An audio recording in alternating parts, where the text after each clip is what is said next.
பிஸ்மில்லாஹிர் ரஹ்மானிர் ரஹீம். இஸா ஸுல்ஸிலத்தில் அர்லு ஸில்ஸாலஹா வ அஹ்ரஜத்தில் அர்லு அஸ்காலஹா. அன்பாந்தவர்களே, இந்த சூரத்து ஸில்ஸால் அல்லாஹ் குர்ஆனில் சொல்கிறான், பூமி நடுங்கும் நாள். இஸா ஸுல்ஸிலத்தில் அர்லு ஸில்ஸாலஹா, நாங்கள் ஒரு நிலநடுக்கத்தை உருவாக்குவோம். எல்லா நிலநடுக்கத்தையும் அல்லாஹ் தான் உருவாக்குறான். இப்போ உலகத்தில் ஏர்த் அட்டாக் வருது, பூமி அதிர்ச்சி வருது. அது எப்படி வருது? ஒரு நிமிஷம், பல நிமிஷங்கள் தான் வரும், அல்லது செக்கங் கணக்கு தான் வரும்.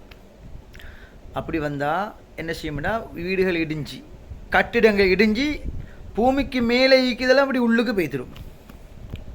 பூமிக்கு மேலே உள்ள அனைத்தும் உள்ளுக்கு பெய்த்திடும்.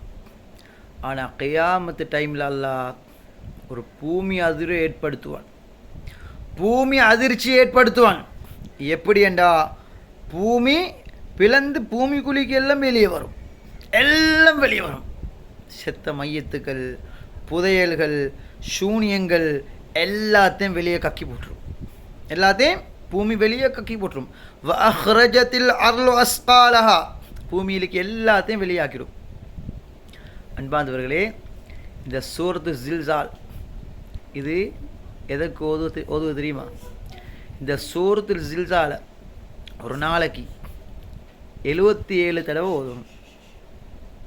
இதையும் சூரத்து இன்ஃபித்தார், இந்த ரெண்டு சூறாக்களையும் சூரத்துல் ஸில்ஸால 77 தடவை, சூரத்துல் இன்ஃபித்தார 7 தடவை ஓதி தண்ணியில் ஊதி வீட்டுக்கு தெளிக்கணும், வீடு முழுக்க தெளிக்கணும்.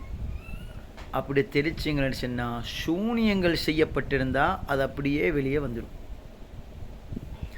அன்பாந்தவர்களே, கண்ணியத்துக்குரியவர்களே, குர்ஆன் எல்லா நோய்க்கும் மருந்து, எல்லா பிரச்சனைக்கும் தீர்வு. அப்போ எத்தனையோ பேர்கள் கேட்டிருந்தாங்க, இந்த சூனியம் செய்யப்பட்டிருந்தால் அதற்கு மருந்து கேட்டிருந்தாங்க. வீட்டில் புதைக்கப்பட்டிருந்தாலோ, அல்லது தோட்டத்தில் புதைக்கப்பட்டிருந்தாலோ, அப்படி கடையில் புதைக்கப்பட்டிருந்தாலோ, அல்லது எங்களோட ஆஃபீஸில் புதைக்கப்பட்டிருந்தாலோ, சூரத்துல் ஸில்ஸால 77 தடவை ஓதணும். சூரத்துல் இன்ஃபித்தார 7 தடவை ஓதி தண்ணீரை ஊதி 7 நாட்களுக்கு குடித்து வரணும்.